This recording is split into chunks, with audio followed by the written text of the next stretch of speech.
Welcome to my channel நண்பர்கள் அனைவருக்கும் வணக்கம். சூப்பராக சுட சுட இட்லியோட இந்த நாட்டுக்கோழி குழம்பு வச்சு சாப்பிட்டு பாருங்கள். நான்வெஜ் பெரியவர்களுக்கு 2 இட்லி சாம்பாருக்கு சாப்பிட்றாங்க அப்படின்னா 10 இட்லி சாப்பிடுவாங்க. அந்த அளவுக்கு டேஸ்டான நாட்டுக்கோழி குழம்பு என்னோடய ஸ்டைலில், அதுவும் எங்கள் ஊரில் எப்படி செய்வாங்களோ அதே மாதிரி செய்து காமிக்கிறேங்க. வீடியோவை ஃபுல்லாக பாருங்கள். ஸ்கிப் பண்ணாமல் பார்க்கும்போது தான் உங்களுக்கு அந்த டேஸ்ட் ரொம்பவே பிடிக்கும். மசாலா நல்லா வறுத்து அரைச்சிட்டு செய்யும்போது வீடே கமன் மணக்குங்க. நாட்டுக்கோழி பிடிக்காதுன்னு சொல்கிறவங்க கூட இனிமேல் பிராய்லர் கோழி குழம்பே வேண்டாம், நாட்டுக்கோழி குழம்பு தான் வேணும்னு சொல்லுவாங்க. அந்த அளவுக்கு சூப்பராக இருக்கும். பஞ்சு மாதிரியான 3 இட்லிக்கு சூப்பராக சுட சுட குழம்பு வச்சு சர்வ் பண்ணுங்களேன். ரொம்ப சூப்பராக இருக்கும். இந்த இட்லி அதாவது இந்த மாதிரி பூ போல் செய்கிறது எப்படின்னு கூட நான் நம்ம சேனலில் வீடியோ போட்டிருக்கிறேன். அதோட லிங்க்கை நான் கீழே டிஸ்கிரிப்ஷன் பாக்ஸில் கொடுக்குறேங்க.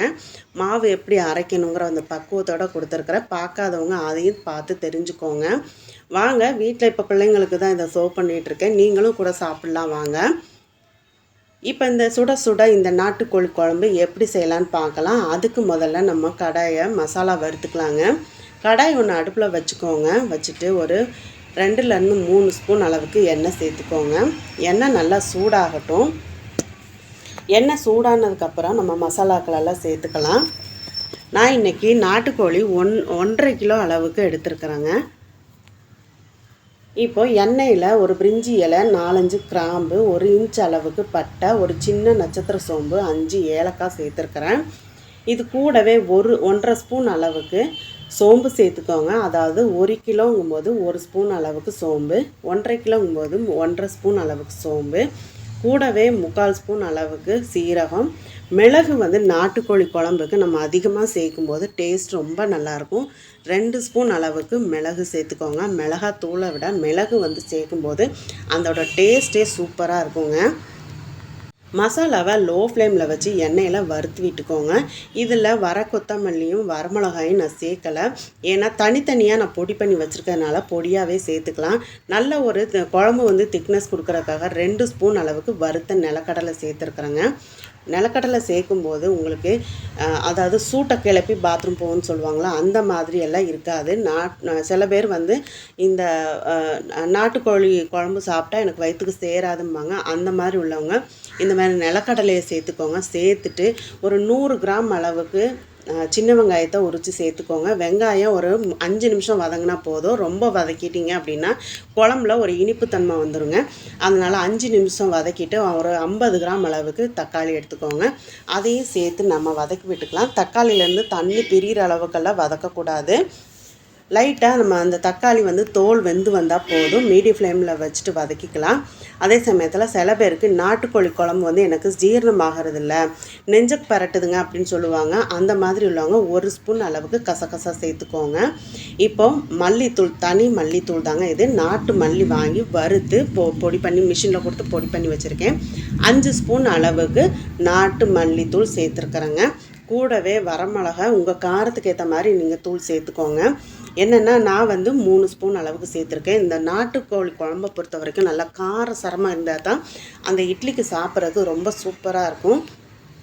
கூடவே கொஞ்சமாக மல்லித்தலையை பொடியாக கட் பண்ணி சேர்த்துக்கோங்க. இப்போ எல்லாம் சேர்த்துட்டு நல்லா வதக்கி விட்டுக்கோங்க. லைட்டாக வறுத்து விட்டுட்டு ஒரு கைப்பிடி அளவு துருவின தேங்காய் சேர்த்துக்கோங்க. சேர்த்துட்டு நல்லா வறுத்துக்கலாங்க. லோ ஃப்ளேம்லேயே வச்சுட்டு வறுக்கும்போது உங்களுக்கு மசாலா தீஞ்சு போகாது. அதே சமயத்தில் அந்த நல்ல மணமாகவும் இருக்கும். ஒன்று போல் வறுபட்டு வருங்க. இப்போ நல்லா வறுத்தாச்சு. வறுத்துட்டு இப்போ அடுப்பை ஆஃப் பண்ணிவிட்டு மசாலா ஆறட்டும். அரைச்சி நம்ம பவுலில் எடுத்து வச்சுக்கலாம். இப்போ குக்கர் ஒன்று அடுப்பில் வச்சுக்கோங்க. நல்லெண்ணெயில் நாட்டுக்கோழி குழம்பு செய்யுங்க. ரொம்ப டேஸ்ட்டு சூப்பராக இருக்கும். ஒரு 4 ஸ்பூன் அளவுக்கு, அதாவது 4லேருந்து 5 ஸ்பூன் அளவுக்கு நல்லெண்ணெய் சேர்த்துக்கோங்க. நாட்டுக்கோழி குழம்பை பொறுத்த வரைக்கும் நல்லெண்ணெய் எந்த அளவுக்கு சேர்க்குறோமோ அந்த அளவுக்கு வயிற்றுக்கு குளிர்ச்சியும் கூட நல்லதுங்க. வயிறு புண்ணு இருக்கிறவங்கெல்லாம் இந்த நாட்டுக்கோழி குழம்புக்கு நல்லெண்ணெய் சேர்த்துட்டு சாப்பிட்டு பாருங்கள். எந்த ஒரு பிரச்சனையும் பண்ணாது. இப்போ எண்ணெய் நல்லா சூடானதும் ஜஸ்ட் ஒரு மீடியம் சைஸ் பெரிய வெங்காயத்தை இந்த மாதிரி நறுக்கிட்டு சேர்த்துக்கோங்க. கருவேப்பிலையும் சேர்த்துக்கோங்க. வெங்காயம் நல்லா வதங்கட்டும். வெங்காயம் வதங்கினதுக்கப்புறம் நம்ம நாட்டுக்கோழியை கழுவி வச்சுருக்கோம் இல்லையா, எப்போவுமே நீங்கள் நாட்டுக்கோழி வாங்கும்போது முழு கோழியாக வாங்குறீங்கன்னா அதை சுட்டு தோல் உரிக்க சொல்லுங்கள். நீங்கள் சும்மா அதை மற்ற மாதிரி க்ளீன் பண்ணிங்கன்னா அந்த டேஸ்ட் கிடைக்காதுங்க. சுட்டு வந்து க்ளீன் பண்ணி அதை எடுக்கும்போது தான் நல்லா டேஸ்ட்டும் இருக்கும். அதே சமயத்தில் நம்ம வாங்கிட்டு வந்துட்டு நல்லா கல்லுப்பும் மஞ்சத்தூளும் சேர்த்து நல்லா பிசைஞ்சு கழுவிட்டோம் அப்படின்னா கொஞ்சம் கூட கவுள் வாடை இருக்காதுங்க. அந்த மாதிரி தான் நான் கழுவி ரெடி பண்ணி வச்சுருக்கிறேன். இப்போ கழுவின நாட்டுக்கோழியை சேர்த்தாச்சு. 1.5 கிலோ அளவு சேர்த்துருக்கிறேன். கூடவே அந்த நாட்டுக்கோழிக்கு மேலே ஒரு 4 ஸ்பூன் அளவுக்கு இஞ்சி பூண்டு பேஸ்ட்டு சேர்த்துக்கோங்க. நான் ஏற்கனவே சொல்கிற மாதிரி எல்லா வீடியோஸ்லையும் நான் சொல்கிறது தான், 100 கிராம் அளவு பூண்டு எடுத்திங்கன்னா 100 கிராம் அளவுக்கு இஞ்சி எடுத்துக்கோங்க. தண்ணி விட்டு நல்லா நைஸாக அரைச்சி டப்பாவில் வச்சு ஸ்டோர் பண்ணிட்டீங்க அப்படின்னா கெட்டு போகாது. கூடவே 3 ஸ்பூன் அளவுக்கு புளிப்பில்லாத தயிர் சேர்த்துக்கோங்க. இந்த தயிர் சேர்த்துட்டு நல்லா இந்த மாதிரி பிரட்டி விடுங்க. இப்போ இந்த நாட்டுக்கோழிலேருந்து தண்ணி பிரிஞ்சு நல்லா வருங்க. நம்ம எடுத்தோடனே தண்ணி சேர்க்கக்கூடாது. நல்லா கொதிக்கட்டு. இதுக்குள்ளே நம்ம மசாலாவை அரைச்சி எடுத்துகிட்டு வந்துடலாம். கோழிக்கு தேவையான உப்பும் சேர்த்துட்டு நல்லா பிரட்டி விட்டுருங்க. நல்லா இதிலே பாதி வெந்துடும்.